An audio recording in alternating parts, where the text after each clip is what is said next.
ભારતમાલા પ્રોજેક્ટમાં સળિયા ચોરીનો મોટો કિસ્સો આવ્યો છે સામે। દાહોદ જિલ્લામાંથી પસાર થઈ રહેલા ભારતમાલા રોડ પ્રોજેક્ટ અંતર્ગત દિલ્હી મુંબઈ એક્સપ્રેસ વેની સાઈડ પરથી સ્ટીલના સળિયા ચોરીનો મોટો કૌભાંડ સામે આવ્યું છે। આ મામલે ગુરુ ગોવિંદ લીંબડી પોલીસે ઝડપી કાર્યવાહી કરી શંકાસ્પદ બોલેરો પિકઅપ ગાડી સાથે 3 ઈસમોને ઝડપી પાડ્યા છે।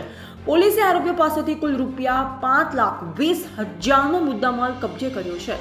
પ્રાથમિક તપાસમાં ખુલાસો થયો છે કે આ સળિયા એક્સપ્રેસ વે પ્રોજેક્ટ સાઇડ પરથી ચોરી કરવામાં આવ્યા હતા। આ ચોરીના પ્રકરણમાં વધુ એક ચોંકાવનારો ખુલાસો થયો છે।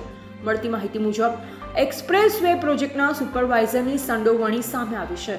જોકે ઘટનાની જાણ થતાં જ સુપરવાઇઝર ફરાર થઈ ગયો હોવાનું જાણવા મળ્યું છે।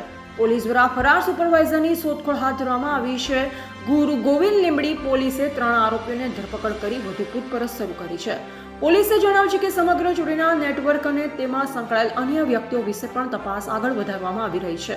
આ ઘટના ભારતમાલા જેવા મહત્વના રાષ્ટ્રીય પ્રોજેક્ટમાં સુરક્ષા અને દેખરેખ પર સવાલ ઉભા કરે છે। ત્યારે પોલીસના સમયસરની કાર્યવાહીથી મોટું નુકસાન ટળી ગયું હોવાનું માનવામાં આવી રહ્યું છે।